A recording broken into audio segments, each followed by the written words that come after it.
신명기를 읽고 있는데요. 이제 저희가 이제 마테마가 무슨 아니고 창세기, 출애굽기, 레위기, 민수기 이제 신명기까지 왔습니다. 어휴, 이게 시리가 왜 이럴까요? 굳이 찾아서 네. 이제 신명기까지 왔습니다. 모세오경 이제 마무리가 되는데요. 신명기는 어떻게 보면 그 창세기, 출애굽기, 레위기, 민수기를 이렇게 그 마무리하는 둘러싸는 그런 말씀 같습니다. 저희가 신명기가 이렇게 제목인데요. 신명기 할 때 신자가 어떤 신자인지 아십니까, 여러분? 신자가 많은 사람이 신신이나 새신 생각하는데 신명기가 거듭 신자입니다. 거듭 신자. 이게 뭐냐면 신자가 거듭 신이 어떻게 보면 신신당부하다 할 때 그 신신 아닙니까? 그러니까 하나님 말씀을 거듭 이야기하다. 영어 성경은 듀테로노미인데요. 하나님 말씀을 하나님 명령하신 것을 거듭 이야기하다. 이렇게 그 책 제목이 진행됩니다. 그러니까 신명기는 모세의 설교입니다. 설교 3편인데요. 그 모압 평지에 왔을 때 지금 이제 이스라엘 백성이 40년 광야 생활을 마치고 모압 평지에 왔습니다. 이때 그러면 그 20살 이상으로 지금까지 살아 있는 사람이 몇 명일까요? 3명입니다. 모세가 살아 있고요. 여호수아, 갈렙. 나머지는 전부 다 10대 때 이렇게 그 시내의 광야에 있었습니다. 그러니까 어떠냐 그렇게 하면 사람들이 하나님 말씀을 잘 몰랐습니다. 그래서 모세가 이제 마지막에 모압 땅에서 가나안 땅으로 들어가기 전에 하나님 말씀이 어떠한지를, 하나님이 어떠하신지를 가르치기 위해서 3번에 걸쳐서 설교를 했는데 그 말씀이 신명기입니다. 신명기 3편의 설교인데요. 1장 4절, 1장부터 4장 44절까지는 어떤 내용이냐면, 절이죠. 절까지는 어떤 내용이냐면, 광야의 여정을 잊지 말라는 것입니다. 첫 번째 설교는 광야 여정을 잊지 말라고 얘기하는 것입니다. 두 번째 설교는 4장 45절부터 26장까지 꽤 길죠. 이것은 보면 무엇을 지켜야 할 것인가, 너희가 약속의 땅에 들어가면 무엇을 지켜야 될지를 이야기합니다. 그리고 27장부터 34장까지는 복과 저주를 다루고 있습니다. 그러니까 1장부터 4장까지는 광야의 여정을 이야기하고, 그러니까 시점이 뭐냐면 과거입니다. 과거의 이야기를 합니다. 과거를 이야기하고, 4장 45절부터 26장까지는 무엇을 지켜야 하나, 너희가 가면 현재 시제를 얘기합니다. 너희가 지금 어떻게 살 것인가를 말합니다. 그리고 27장부터 34장은 복과 저주는 미래를 말합니다. 미래. 그러니까 지금 모세는 그 3번의 설교를 통하여서 이스라엘의 과거와 현재와 미래를 모두 다 이야기하는 것입니다. 그래서 보면 이 말씀은 그러니까 신명기 말씀이 굉장히 중요한 말씀이 되는데요.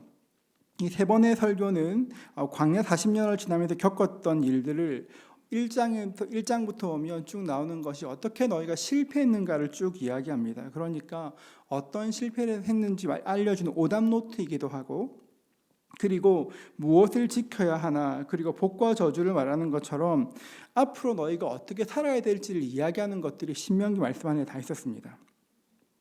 여러분, 신명기의 별명이 있습니다. 혹시 아십니까? 신명기의 별명이 뭐냐면, 신명기의 별명은 구약의 요한복음입니다. 구약의 요한복음.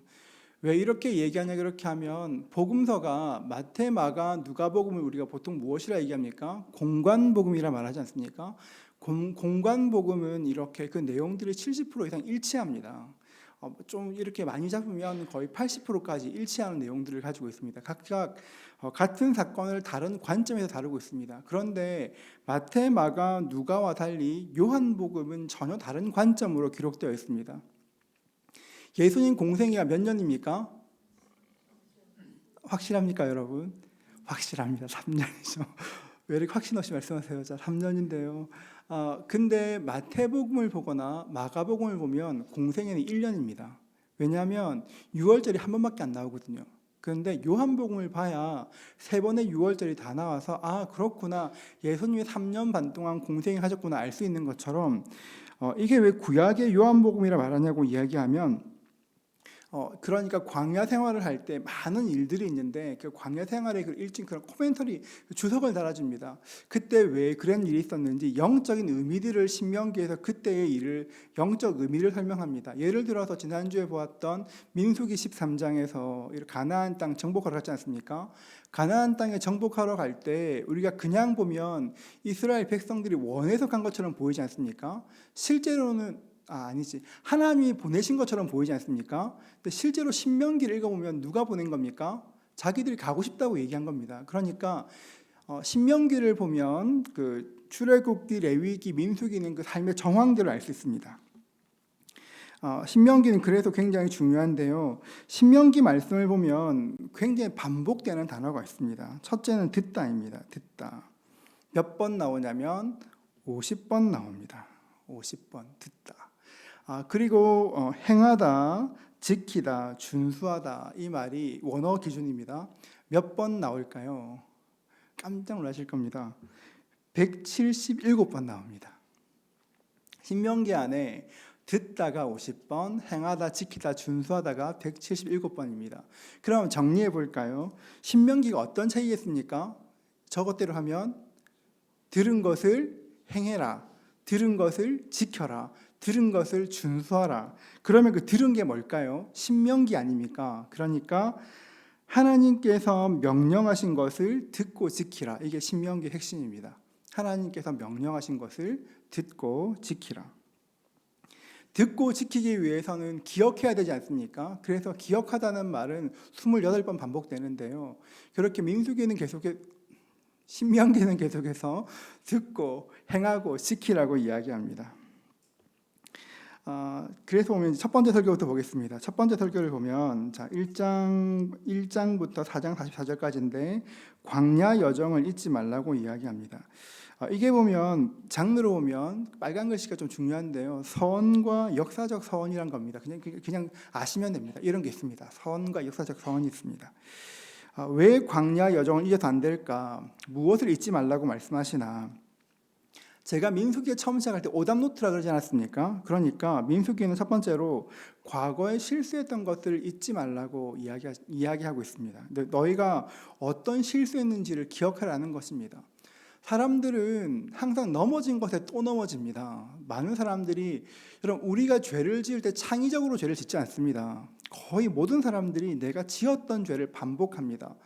때로는 뭐 거짓말이 될 수도 있고 성적인 일탈이 될 수도 있고 뭐 아니면 시기가 될 수도 있고 사람들은 그렇게 같은 죄에 넘어집니다. 그러니까 첫 번째 기억해야 될 건 너희가 40년 동안 어떻게 실수했는지를 잊지 말라고 말씀하시는 것입니다. 또 하나 무엇을 잊지 말아야 되느냐면 하나님께서 어떻게 돌보아주셨는지를 기억하라고 이야기합니다. 하나님이 어떻게 돌보아주셨는지를 기억해라. 광야 40년을 지날 때 어떻게 보호하셨는지를 기억하라는 것입니다. 여러분 광야가 진짜 척박한 곳입니다. 정말 힘든 곳입니다. 요즘 보니까 성도님들 중에서 이렇게 CGN TV에서 이렇게 조혜련 씨가 성기순례하는 거 보신 분들 많이 계시더라고요. 재밌던데요. 거기 보면 조혜련 씨가 다리를 다쳐서 이렇게 유다 광야를 걷는 게 나오는데 그 트레킹이 한 4시간 반에서 6시간 걸리는 거거든요. 실제로 하면 엄청 보기에는 너무 아름답고 좋아 보이지만 가면 낚이는 겁니다, 여러분. 진짜 힘듭니다, 거기는. 사람들이 얘기할 때 그 어려운데 어떻게 걸었을까 하는 것처럼 하나님께서는 어떻게 돌보셨는지를 기억하라고 모세는 이야기하는 것입니다. 그래서 어떻게 돌보셨냐면 우리 1장 31절 같이 읽겠습니다. 읽습니다. 시작. 광야에서도 너희가 당하였거니와 사람이 자기의 아들을 안는 것 같이 너희의 하나님 여호와께서 너희가 걸어온 길에서 너희를 안으사 이곳까지 이르게 하셨느니라 하나. 이곳이 어딜까요? 이곳은 어디입니까 지금? 모압 평야죠. 그렇죠. 모압 평야입니다. 모압 평지까지 이제 이스라엘 백성들이 온 겁니다. 모압 평지까지 너희가 하나님께서 어떻게 너희를 인도하셨냐면 자기의 아들을 안는 것 같이 너희를 안고 광야를 걸어오셨다는 것입니다. 보면 그래서 하나님께서는 모세는 계속 말하는 것이 하나님께서 너희를 어떻게 인도하셨는지를 기억하라고 이야기합니다. 신명기가 지금 첫 번째 지금 1장부터 4장까지가 과거의 일을 회고하는 거 아닙니까? 그런데 과거의 일을 회고하고 있는데 동사는 전부 다 현재형으로 기록되어 있습니다. 이게 되게 재밌거든요. 뭐냐면 신명기 과거를 말하는데 모든 동사가 현재형입니다. 이게 어떤 말이냐 그렇게 하면 이 신명기의 이야기는 과거에 이스라엘 백성들과 맺었던 그런 말씀이기도 하고 지금 현재 우리에게도 주시는 말씀이기 때문에 그 현재로 쓰여진 것입니다. 가끔 우리가 그런 생각할 때 있습니다. 옛날에 구약시대엔 하나님께서 불기둥으로 인도하셨다는데 구름기둥 인도하셨다는데 요즘 나한테 왜 그러시나? 나한테 불기둥 보이시면 좋을 텐데 구름기둥 있으면 좋을 텐데 만나 내리시면 좋을 텐데 여러분 그런 생각 안 해보셨습니까? 목사가 지나치게 저는 그런 생각 가끔 하는데요. 여러분 그런데 우리가 생각해야 될 것은 하나님께서 불기둥과 구름기둥으로 인도하시지 않은 것 같고 만나를 안 주시는 것 같지만 여러분 생각해보면 하나님께서 그런 은혜를 안 베푸시는 것이 아니라 많은 경우에 우리가 그런 은혜를 잊었기 때문에 그렇습니다. 한번 생각해 보십시오. 여러분 하나님께서 어떤 은혜를 주셨는가를 기억해보면 찬송가 가사처럼 받은 복을 세워보아라. 받은 복을 세워보면 너무너무 할 것이 많습니다. 그래서 우리는 이 말씀처럼 아까 얘기했던 것처럼 우리 그 하나님께서 과거에 실수했던 것들을 잊지 말고 하나님이 어떻게 돌보셨는지를 기억해야 합니다. 이게 성도의 본분입니다. 이렇게 첫 번째 설교를 마치면서 모세가 이렇게 이야기합니다. 신명기 4장 40절 말씀을 같이 읽습니다. 시작. 오늘 내가 내게 명령하는 여호와의 규례와 명령을 지키라. 너와 내 후손이 복을 받아 내 하나님 여호와께서 내게 주시는 땅에서 한없이 오래 살리라. 여러분 또 너무 멋지지 않습니까? 여호와의 규례와 명령을 지키라. 그러면 내 후손이 복을 받아 하나님 여호와께서 내게 주신 땅에서 한없이 오래 살리라. 아멘. 한없이는 싫으세요? 아멘. 얼마나 감사한 말씀입니까? 하나님 약속하신 건 한없이 오래 사는 복이 있습니다. 자, 그러면 1장 첫 번째 설교를 이렇게 마무리하고 나서 두 번째 설교가 시작됩니다. 4장 45절부터 26장까지인데요. 무엇을 지켜야 하나라고 아까 질문했었습니다. 이것은 일반적인 규정을 말하는 것인데요. 자, 여러분 보세요. 아까 4장 40절에 마지막에 했던 것이 여호와의 규례와 명령을 지키라 말하지 않았습니까? 그러면 4장 40절에서 말하는 4장 45절부터 말하는 무엇을 지켜야 하나는 무엇을 지켜야 될까요?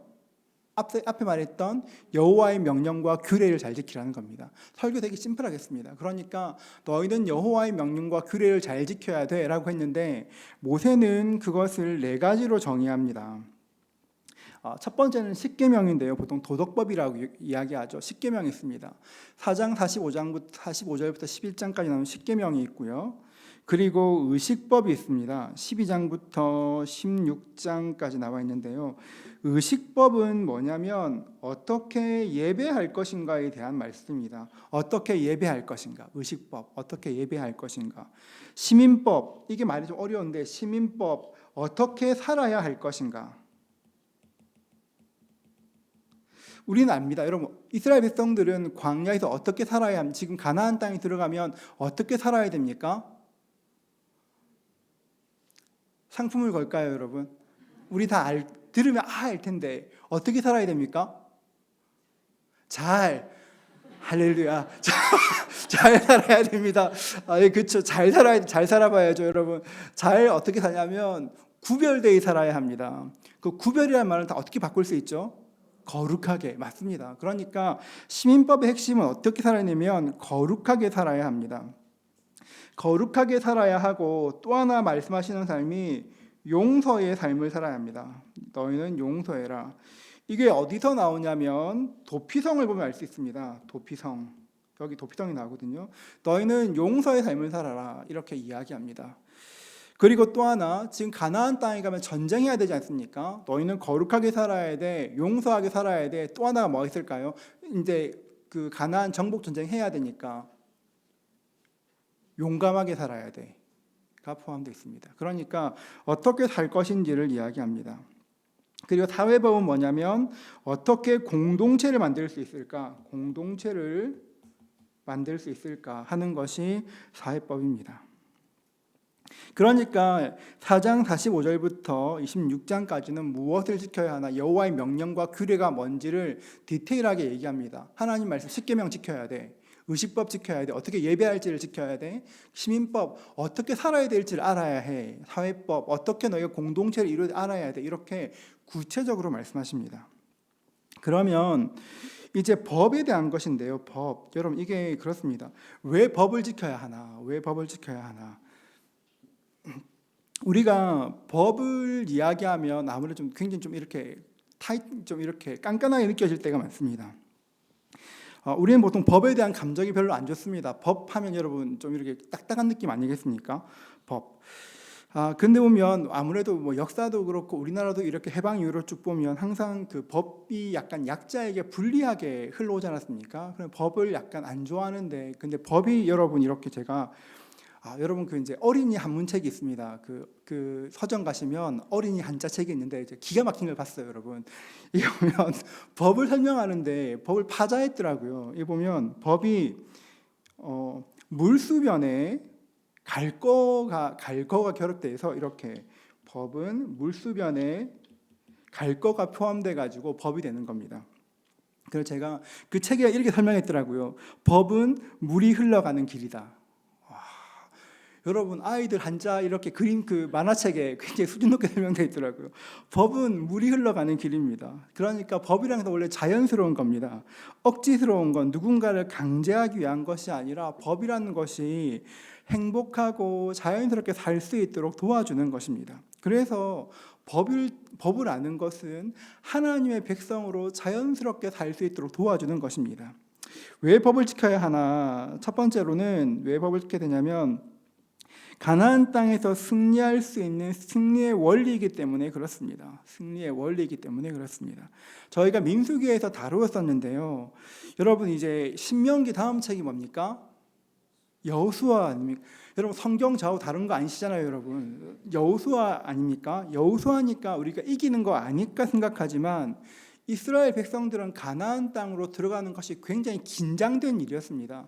40년 전에 보았을 때 가나안 성은 크고 견고했고 그 사람들은 거인처럼 보이지 않습니까? 40년 전에 그 사람들의 키가 줄었을까요? 여전히 그 키였을 겁니다. 여전히 그 성이었을 거예요. 그리고 여전히 두려웠을 거예요. 그런데 어떻게 승리할 수 있는가를 말하는 것입니다. 그리고 일반적으로 여러분 그 제로드 다이아몬드가 쓴 그 총균세라는 책에도 나오지만 문명은 여러분 유목 문명은 이렇게 일반적으로 농경 문화를 이길 수가 없습니다. 일반적으로는 그렇습니다. 그러니까 이스라엘 백성은 유목민이었고 여리고는 이미 가나안은 농경 문화였기 때문에 싸워서 이길 수가 없었습니다. 어떻게 싸워야 되나 그런 두려워했겠죠. 그래서 하나님께서 어떻게 싸울 수 있을지를 말씀하십니다. 그게 어떻게 싸울 수 있냐면 같이 읽습니다. 시작. 이스라엘아 들으라. 우리 하나님 여호와는 오직 유일한 여호와이시니 너는 마음을 다하고 뜻을 다하고 힘을 다하여 내 하나님 여호와를 사랑하라. 모세는 가나안 땅을 정복할 때 어떤 기술이나 전략이 필요하다 말하지 않고 너희가 승리하기 위해서는 어떻게 해야 됩니까? 승리하기 위해서는 어떻게 해야 돼요? 여호와를 사랑하라.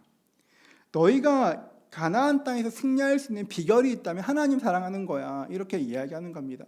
40년 전에 너희가 실패했었지. 그때 왜 실패했니? 너희가 하나님 믿지 않기 때문에 그런 거 아니냐. 하나님 믿고 여호와를 사랑하면 내가 이길 수 있도록 해주겠다 말씀하시는 것입니다. 그 다음 말씀을 보면요. 신명기 6장 10절에서 11절 말씀 같이 읽습니다. 함께 읽습니다. 내 하나님 여호와께서 내 조상 아브라함과 이삭과 야곱을 향하여 내게 주리라 맹세하신 땅으로 너를 들어가게 하시고 내가 건축하지 아니한 크고 아름다운 성읍을 얻게 하시며 내가 채우지 아니한 아름다운 물건이 가득한 집을 얻게 하시며 내가 파지 아니한 우물을 차지하게 하시며 내가 심지 아니한 포도원과 감람나무를 차지하게 하사 내게 배불리 먹게 하실 때에 너희가 하나님을 사랑하면 일반적으로 전쟁을 하면 포도원도 다 무너지고 감람원도 무너지고 집도 무너지는 것이 일반적인 것 아닙니까? 그런데 너희가 하나님을 경외하고 하나님을 사랑하면 내가 이기게 할 텐데 어떻게 하냐? 그렇게 하면 내가 너로 이렇게 그 건축하지 아니한 크고 아름다운 성읍을 얻게 하고 채우지 아니한 아름다운 물건이 가득한 집을 얻게 하며 파지 아니한 우물을 차지하게 하시며 내가 심지 않은 포도원과 감람나무를 차지하게 해서 배불리 하시겠다 말씀하시는 것입니다. 하나님을 사랑하면 하나님께서 너를 그 땅에 들어가게 하시고 그 땅에 모든 좋은 것 주시겠다 말씀하시는 것입니다. 이게 민수기에도 나오는데요. 여러분 민수기에서 이스라엘 백성들의 항상 그 센터 가장 중앙에 있었던 것이 무엇입니까? 회막, 성막 아닙니까? 그것이 하나님 왕 되신다는 표시 아니겠습니까? 똑같이 이어지는 것입니다. 너희가 광야 때 하나님 중심으로 살아야 됐지, 마찬가지로 가나안 땅에서도 누가 중심이 되어야 됩니까? 하나님이. 여러분 그래야 승리할 수 있는 것입니다. 지금도 우리 마찬가지인데 아까 말씀이 이렇게 신명기의 시제가 현재라 말하지 않았습니까? 우리도 마찬가지입니다. 지금을 살아갈 때, 세상을 살아갈 때 가장 중요한 승리의 비결이 뭐냐면 여호와를 사랑하는 것입니다. 여호와를 사랑하면 하나님 이기게 하시는 것입니다. 찬양도 옛날에 있었는데 혹시 찬양하세요? 마음을 다하고 아무도 모르시. 네, 성품을 다하고. 예, 여러분 이런 좋은 찬양이 옛날에 있었습니다. 네.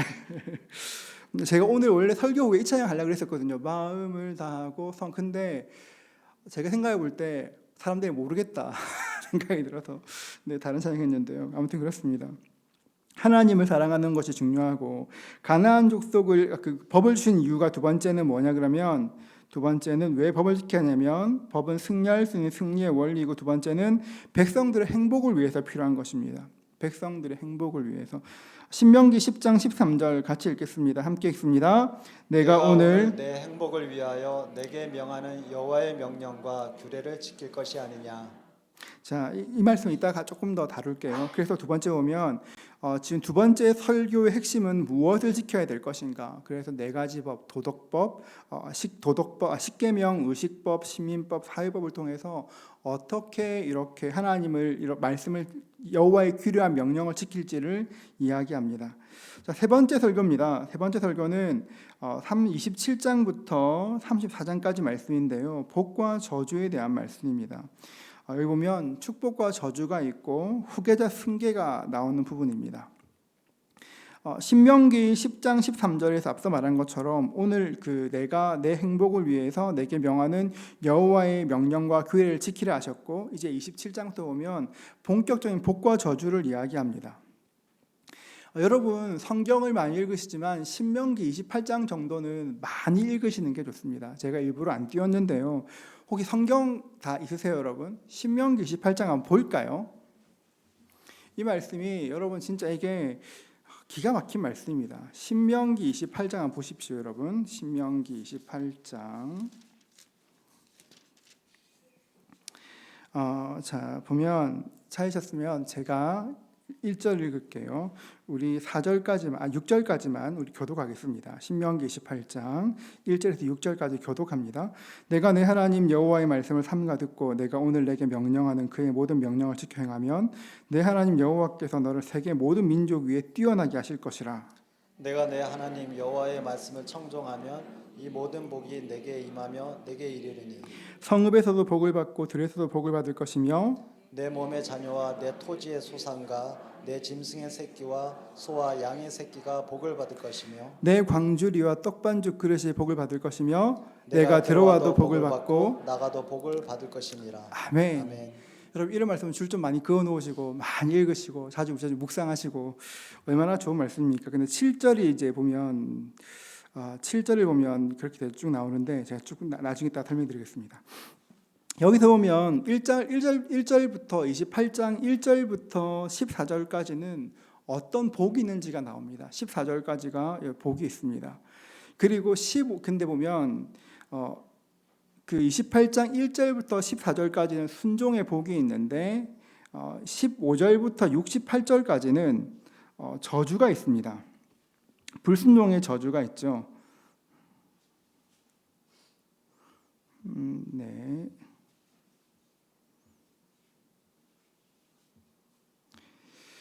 여기 보면 이렇게 되어 있습니다. 28장이죠. 자, 이게 왜 안 될까? 28장을 보면 28장 1절부터 14절까지는 축복입니다. 축복이에요. 하나님 복이 있다. 그건데 15절부터 68절까지는 저주입니다. 복이 많이 나옵니까? 저주가 많이 나옵니까? 몇 배일까요? 4배입니다. 4배. 순종하면 만복이 임하겠지만 불순종하면 저주가 임한다. 여러분, 하나님 왜 이렇게 겁나게 쓰셨을까요? 순종하면 좋은데 불순종하면 저주 왜 이렇게 하셨을까요? 여러분, 아이들과 이야기할 때 여러분은 축복의 말씀과 격려의 말씀 많이 하십니까? 잔소리를 많이 하십니까? 네, 다행이에요. 이게 하나님의 당부 같은 겁니다. 이게 그냥 저주받아라가 아니라 너네 그렇게 살아야 돼. 이렇게 엄마가 잔소리하는 것처럼 막 잔소리 하시는 겁니다. 너네 잘 못 살면 이렇게 돼를 계속 반복하시는 것입니다. 그러니까 하나님께서는 너희가 복 받으란 이 말씀은 저주가 더 크다가 아니라 결국은 너희가 하나님의 복을 누리라는 그런 강한 메시지인 것입니다. 신명기 30장 15절과 16절인데요. 우리 같이 한번 읽도록 하겠습니다. 보라, 내가 오늘 생명과 복과 사망과 화를 내 앞에 두었나니 곧 내가 오늘 내게 명령하여 내 하나님 여호와를 사랑하고 그 모든 길로 행하며 그의 명령과 규례와 법도를 지키라 하는 것이라. 그리하면 내가 생존하며 번성할 것이요 또 내 하나님 여호와께서 내가 가서 차지할 땅에서 내게 복을 주실 것임이니라.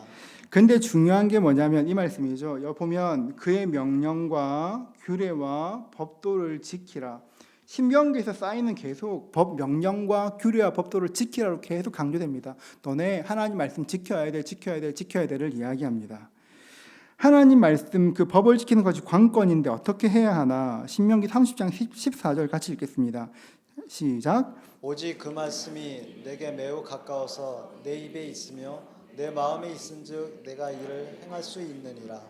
여러분, 하나님 말씀 지키라 그랬는데 많은 사람들이 그 말씀 너무 어려워요라고 생각합니다. 내가 하나님 말씀 지키고 싶은데 내가 너무 잘 모르고 아는 것이 없고 하나님 명령이 너무 어렵다고 생각합니다. 그런데 모세가 어떻게 얘기합니까? 한 번 더 읽어볼까요?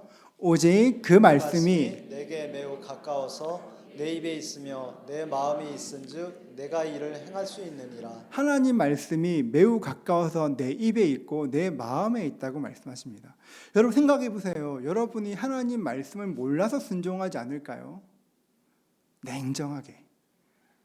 하나님 뜻을 몰라서 순종하지 않습니까? 많은 경우에는 뜻을 모르는 것이 아니라 아예 어떤 선택을 할 때 하나님 말씀 자체를 기억하지는 않습니다. 여러분 안 그러세요? 여러분, 도와주세요.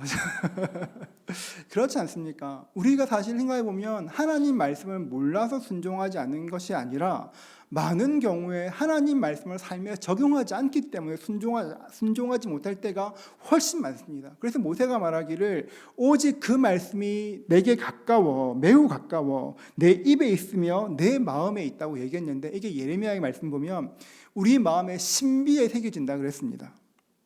여러분 생각해 보세요. 우리 가운데 우리 마음에 우리에게 누가 우리의 주인이십니까? 성령님께서 우리가 함께 거하시지 않습니까? 그러니까 우리가 무엇인지 그분을 기억하고 떠올리고 인도를 구하면 도우실 텐데 많은 경우에 말씀을 생각지 않는 것들이 하나님 말씀을 듣지도 않고 순종치 않게 하는 것입니다. 여러분 생각해야 될 것은 하나님 말씀을 잊지 않도록 늘 기억할 수 있도록 하나님과 함께 해야지 이것들을 늘 기억해야 되는 것입니다. 저는 여러분들이 하나님 말씀을 가까이 할 수 있는 은혜가 있기를 축복합니다. 여러분 그래서 정말 우리 교회 좋은 거지 않습니까? 한 구절 묵상. 정말 기가 막힌 한 구절 묵상. 여러분 그 말씀을 읽으시면서 묵상하시면서 하나님의 말씀 가까이 하셔야 되겠습니다. 자, 이렇게 해서 지금 세 번째 설교까지 왔습니다. 축복과 저주를 이야기했습니다. 자, 그러고 나서 34장에서 이렇게 말합니다. 모세가 모압 평지에서 느보산에 올라가 여리고 맞은편 비스가 산 꼭대기에 이르매 여호와께서 길르앗 온 땅을 단까지 보이시고, 이게 단까지면 사실 이게 되게 이게 생각 안 되는 말씀이긴 한데 하나님 하셨을 거니까 뭐 하셨겠지만 단까지 하면 거의 한 200km 가까이를 본 거거든요. 200km 여기서 200km면 대전까지를 본 겁니다. 여러분 궁금하시면 참고 가서 물어보십시오. 이게 모세만 아는 거라서 저희가 봤다니까 보았지 않겠습니까? 이게 지금 그 느보산에서 모세가 본 그 모양일 겁니다. 아마 이게 그 지금 보이는 쪽이 가나안, 이쪽이 지금 가나안 땅이거든요. 여기가 가나안이고 느보산이 얼마나 이제 위치가 좋으냐 그렇게 하면 그 꼭대기 가면 그 아까 그 산 옆에 이게 있어요. 보면 옆에 보면 여기가 보면 그 조금 이 보면 여리고가 27km. 그 느보산에서 여리고까지가 27km. 이런 식으로 쭉 볼 수 있습니다. 꽤 잘 보. 근데 실제로도 여리고는 느보산에 가면 정말 잘 보입니다. 엄청 환하게 잘 보입니다. 하나님께서 모세에게 그 땅을 보이시면서 아 그래 넌 여기까지 하시고 이렇게 모세 시대를 이렇게 끝내셨습니다. 사실 제 이 얘기를 되게 오래 하고 싶은데 저희가 시간이 또 그러니까요. 그런데 여러분 모세는 마지막까지 사명을 성취하고 하나님 곁으로 가게 되었습니다. 그런 후에 모세가 그 다음 후계자를 세웁니다. 후계자가 누굽니까? 여호수아를 세우게 됩니다. 결국 모세는 이렇게 복과 저주를 선포하고 난 후에 가나안 땅을 보고 모압에서 죽게 됩니다. 여기까지가 그 신명기 말씀을 다 했던 건 저희가 쭉 다루었는데요. 세 편의 설교 다 얘기했었죠, 그렇죠? 세 편의 설교라고 얘기했는데 사실은 굉장히 중요한 게 남았습니다. 여러분 이제 고대 시대, 그러니까 그 지금 말하는 모세 시대, 그리고 여호수아 시대, 치안이 굉장히 안 좋을 때입니다. 사람들이 자기 몸 지키는 게 되게 힘들 때입니다. 여러분 사람들이 보면 그러면 사람들이 있으면 성 안에 사는 것을 선호할까요? 성 밖에 사는 걸 선호할까요? 당연하지 않겠습니까? 성 안이 훨씬 좋겠죠. 그런데 성 안에 아무나 못 삽니다. 누가 허락해 살 수 있을까요? 네, 성주가 허락해야 살 수 있습니다. 그러니까 이거 이제 저 같은 농노가 가는 겁니다. 성주한테 부탁하는 겁니다. 제가 여기 살고 싶습니다. 얘기하면 성주가 막 이렇게 조건을 겁니다. 이것도 하고 저것도 하고 뭐도 하고 내가 시킨 거 다 해야 돼라고 합니다. 이렇게 말하면 굉장히 심플해 보이지만 이게 얼마나 무거운 조약이냐 말하면 성주들은 굉장히 무거운 조약들을 이렇게 제시했습니다. 중세시대 영국에 통용된 그 종주권 문서에 의하면 이게 보면 제가 발음이 좀 그렇지만 이 종주권 언약이거든요. 종주권, 종과 주인의 그 권리 언약인데요. 종주권 언약인데요. 보면 그러니까 그 종주권 문서에 보면 이런 게 영국에서 통용된 종주권 문서에 보면 이런 게 있습니다. 이거 훨씬 더 모세 뒤의 얘기인데 이건 지금 그 중세 시대 이야기인데 이런 게 있습니다. 중세 시대 영국에 있는 성주들은 백성들에게 뭐 어떤 걸 요구할 권리가 있으냐 그렇게 하면 초약권이라는 것을 요구할 수 있습니다. 초약권. 이게 뭐냐 그렇게 하면 성 안에 살면서 누군가 결혼을 하게 될 때 신부는 결혼식 전에 성주와 먼저 첫날 밤에 보내야지 결혼할 수 있는 그걸 요구할 수 있었습니다. 그리고 실제로 받아들였습니다. 누가 이런 거 오케이 하겠냐 하겠지만 실제로 오케이 하게 많이 했습니다. 여러분 혹시 그 영화 중에서 그 멜 깁슨 나온 브레이브하트라는 영화를 보신 분이 계시면 그런 장면이 나옵니다. 보면 성을 가지고 있는 귀족이 일반 백성에게 결혼식 첫날 밤을 이렇게 먼저 보낼 것을 요구하는 장면이 나옵니다. 굉장히 비상식적인 장면인데 놀라운 것은 백성들이란 터무니없는 요구에 응했다는 것입니다. 왜냐하면 당시 영국에는 많은 도적대가 있었고 사람들을 괴롭히고 약탈하고 죽였기 때문에 그런 성에 들어가지 않으면 생존이 불가능했기 때문에 이런 말도 안 되는 조건을 내밀어도 오케이 한 것입니다. 땅도 마찬가지입니다. 소작농이라는 제도 있지 않습니까? 소작을 하지 않습니까? 소작을 합니다. 소작을 하면 계약을 맺으면 지주가 이렇게 소작에게 땅을 빌려주게 됩니다. 소작농은 열심히 일해서 그 일부를 바쳐야 되는데요. 여러분 이렇게 그 중세 시대 영국 같은 데서 열심히 일하면 몇 프로를 바쳐야 됐을까요? 한번 말씀해 주시면 몇 프로를 바치면 괜찮을 것 같습니까? 50%. 그렇게 착한 성주는 없습니다. 왜? 80%를 요구했습니다. 일반적으로. 소작을 지으면 80%를 성주가 요구하고 20%를 자기가 가져왔습니다. 그런데 보면 20% 중에서 10%는 이렇게 성에 이렇게 그 공공요금처럼 해서 떼갔습니다. 그러면 10%가 남죠. 10%에서 5%는 또 지방 관리가 떼갔습니다. 그렇게 하면 만약에 내가 10가마를 지었으면 얼마를 가져가는 겁니까? 반가마. 진짜 불쌍하게 살았습니다. 그런데 이렇게 그 굉장히 불공정하지 않습니까? 그런데 이런 요구를 해도 받아들였습니다. 왜 그럴까요? 그 당시에 모든 사람은 되게 가난했거든요. 그러니까 예수님 당시를 보면 이스라엘 백성들의 92% 정도가 소작농이었습니다. 그러니까 농사 지을 사람이 많으니까 만약에 내가 그 조건을 거절하면 어떻게 되는 겁니까? 너는 가. 저 사람 불러오는 겁니다. 그렇게 해서 농사를 지었습니다. 그러니까 지주는 아쉬울 것이 없으니까 약자의 인격을 짓밟고 횡포를 부렸습니다. 또 다른 경우도 마찬가지인데요. 국력이 강한 나라가 있었습니다. 약소국을 침략했습니다. 그래서 돕시를 다 휩쓸고 왕궁까지 점령하였습니다. 왕이 목숨을 구걸합니다. 살려주십시오. 얘기합니다.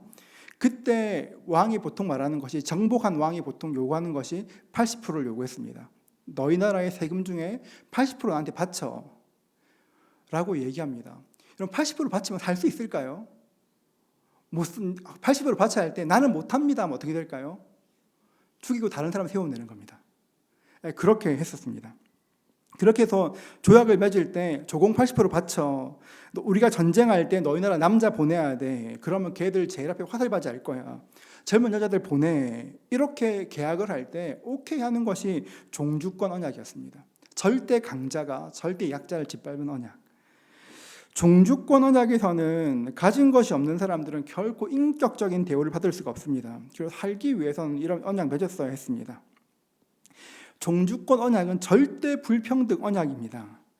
제가 지금 왜 마지막에 이 얘기를 하냐 그렇게 하면, 종주권 언약이라는 것이 이 개념이 나온 지가 20세기 중반에 나온 겁니다. 20세기 중반, 1950년대 논문에서 나온 것인데요. 원래는 이런 게 있다라는 걸 알았지만 자세히는 몰랐습니다. 그런데 BC 1500년에서 1200년대 문서가 발견됐는데, 히타이트의 문서가 나왔는데 1200년이면 여호수아 시대거든요. BC 1200년.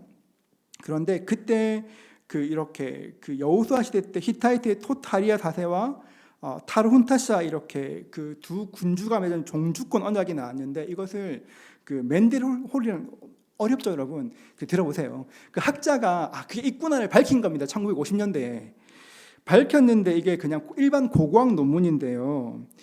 맨델 홀이라는 사람이 이렇게 분석해 보니까 종주권 언약에 이런 패턴이 있는 겁니다.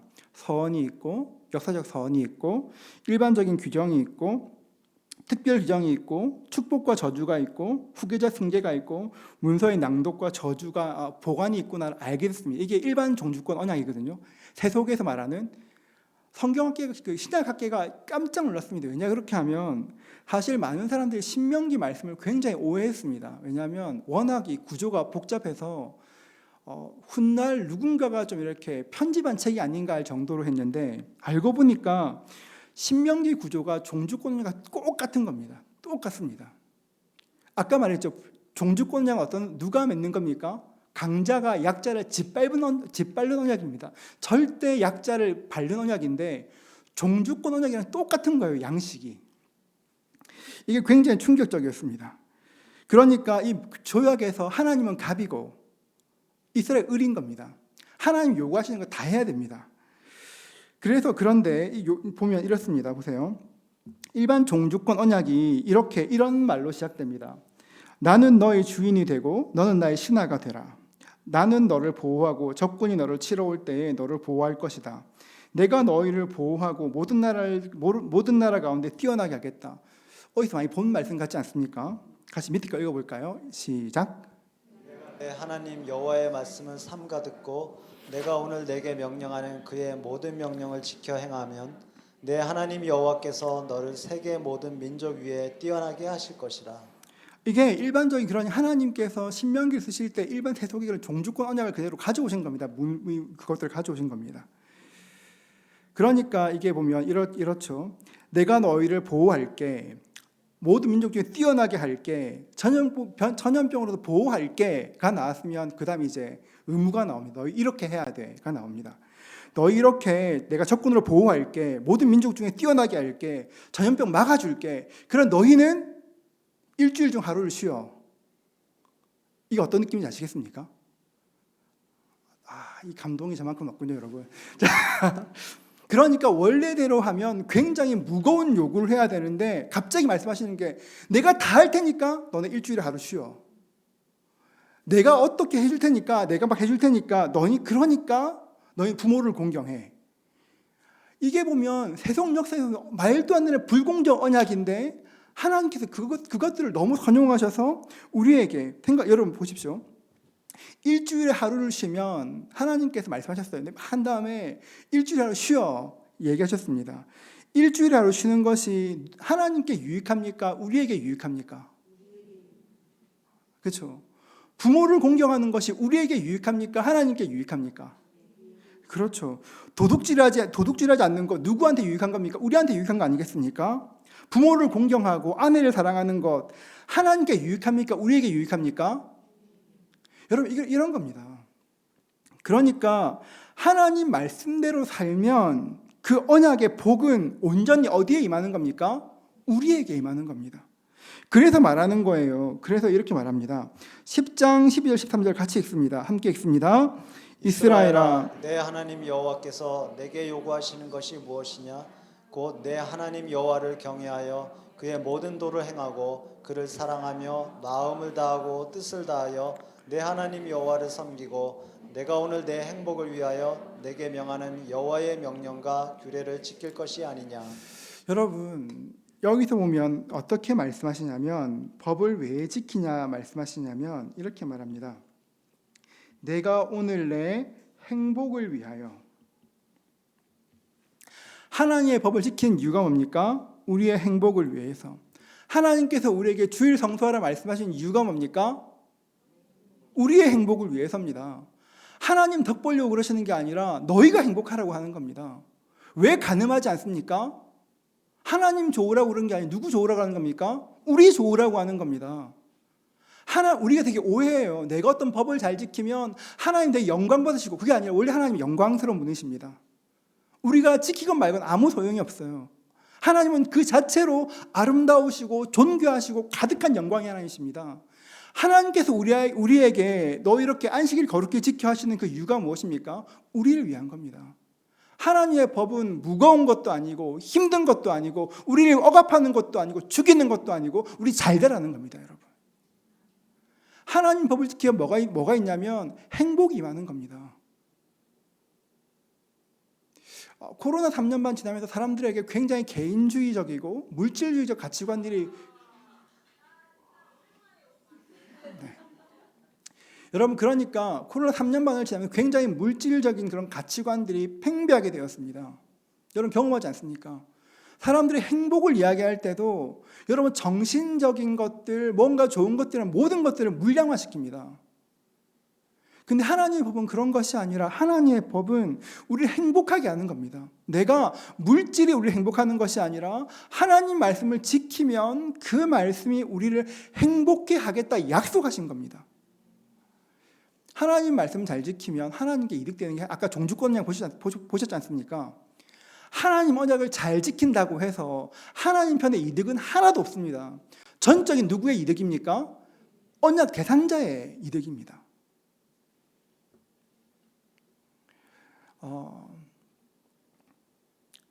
교회에서 이런 얘기 점점 하기 힘들어집니다, 여러분. 하나님 말씀을 잘 지키라. 이렇게 주일 성수해라.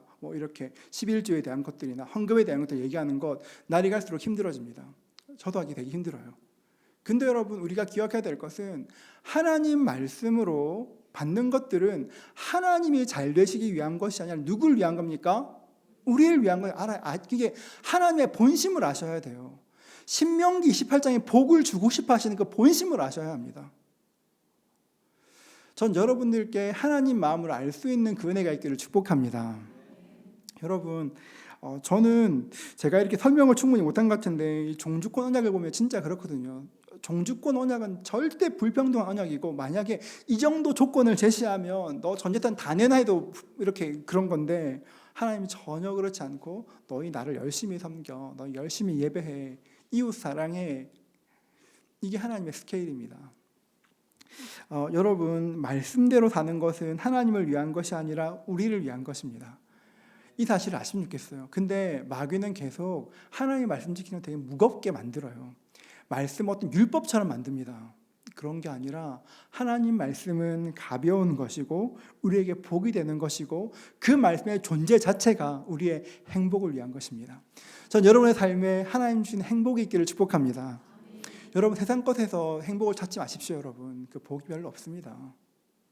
세상 것에 행복이 있는 것이 아니라 하나님 말씀에 영원한 복이 있고 그 말씀에 은혜가 있습니다. 그 말씀 붙들고 살아가시는 저와 여러분 되시기를 주의 이름으로 축복합니다. 여러분 하나님 말씀을 꼭 기억하십시오. 그게 하나님의 은혜입니다. 하나님의 은혜입니다. 함께